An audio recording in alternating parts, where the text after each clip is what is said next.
Hi welcome back to my channel. ಇದುವೇ H D brother channel. Friends, ಇವತ್ತಿನ topic ಏನಪ್ಪ ಅಂತ ಹೇಳಿದರೆ, ನಿಮ್ಮ ಒಡವೆನ ಸೇಲ್ ಮಾಡಬೇಕು ಅಂತ ಅಂದ್ಕೊಂಡಿದ್ದೀರಾ. ಎಕ್ಸಾಂಪಲ್, ನಿಮ್ಮ ಮಕ್ಕಳ ಎಜುಕೇಷನ್ ವಿಷಯಕ್ಕೋ ಅಥವಾ ನಿಮ್ಮ ಪರ್ಸನಲ್ ರೀಸನ್ಗೂ ನಿಮ್ಮ ಒಡವೆನ ಸೇಲ್ ಮಾಡಬೇಕು ಅಂತ ಅಂದ್ಕೊಂಡಿರ್ತೀರಾ.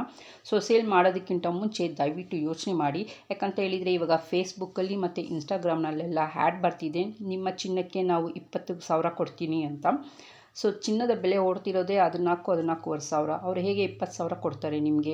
ಸೊ ನೀವೇನು ತಿಳ್ಕೊತೀರಾ, 5,000 ಹೆಚ್ಚು ಬರುತ್ತೆ, ನಾವು ಯಾಕೆ ಅವ್ರ ಹತ್ರ ಸೇಲ್ ಮಾಡಬಾರ್ದು ಅಂತ ಹೋಗ್ತೀರಾ. ನಿಮ್ಮನ್ನ ಅವರು ಜೆನ್ಯೂನಾಗಿ ನಂಬಿಸ್ತಾರೆ. ಸೊ ನಿಮ್ಮ ಎದುರುಗಡೆ ಇಷ್ಟು ಕೊಡ್ತೀನಿ ಅಷ್ಟು ಕೊಡ್ತೀನಿ ಅಂತ ಹೇಳಿ ನಿಮ್ಮ ಚಿನ್ನನ ನಿಮ್ಮ ಎದುರುಗಡೆನೇ ಕರಗಿಸ್ತಾರೆ. ಆಮೇಲೆ ನಿಮ್ಮದು ಚಿನ್ನದ ಕ್ವಾಲಿಟಿ ಚೆನ್ನಾಗಿಲ್ಲ, 50 ಟಚ್ ಇದೆ, 60 ಟಚ್ ಇದೆ ಅಂತ ಹೇಳಿ 4 ಲಕ್ಷ ರೂಪಾಯಿ ಬೆಲೆ ಬಾಳುವ ಚಿನ್ನನ ನಿಮಗೆ ಕೇವಲ 2 ಲಕ್ಷ ಆ ರೀತಿ ಕೊಟ್ಟು ನಿಮಗೆ ಮೋಸ ಮಾಡ್ತಾರೆ. ದಯವಿಟ್ಟು ನೀವು ಕಷ್ಟಪಟ್ಟು ದುಡಿದು ಪೈಸೆ ಸೇವ್ ಮಾಡಿ ಚಿನ್ನನ ತೊಗೊಂಡಿರ್ತೀರಾ. ಸೊ ಸೇಲ್ ಮಾಡೋದಕ್ಕಿಂತ ಮುಂಚೆ ಯೋಚನೆ ಮಾಡಿ. ನೀವು ಆಗೋ ಸೇಲ್ ಮಾಡಲೇಬೇಕು ಅಂತ ಹೇಳಿದರೆ ಆಟಿಕಾ ಕಂಪ್ನಿ ಅಥವಾ ಬೇರೆ ಬ್ಯಾಂಕ್ಸ್ಗಳಿದೆ, ಅಲ್ಲಿ ಹೋಗಿ ಜೆನ್ಯೂನಾಗಿ ಚೆಕ್ ಮಾಡ್ತಾರೆ ನಿಮ್ಮ ಎದುರುಗಡೆನೇ. ಸೊ ನಿಮ್ಮ ಒಡವೆ ಎಷ್ಟು ಬೆಲೆ ಬಾಳುತ್ತೋ ಅದಕ್ಕೆ ತಕ್ಕಂತೆ ನಿಮಗೆ ದುಡ್ಡು ಕೊಡ್ತಾರೆ. ಸೊ ನಿಮಗೆ ಈ ವಿಡಿಯೋ ಇಷ್ಟ ಆಗಿದ್ದರೆ ದಯವಿಟ್ಟು ಲೈಕ್ ಮಾಡಿ, ಶೇರ್ ಮಾಡಿ ಮತ್ತು ಸಬ್ಸ್ಕ್ರೈಬ್ ಮಾಡಿ. Thanks for watching.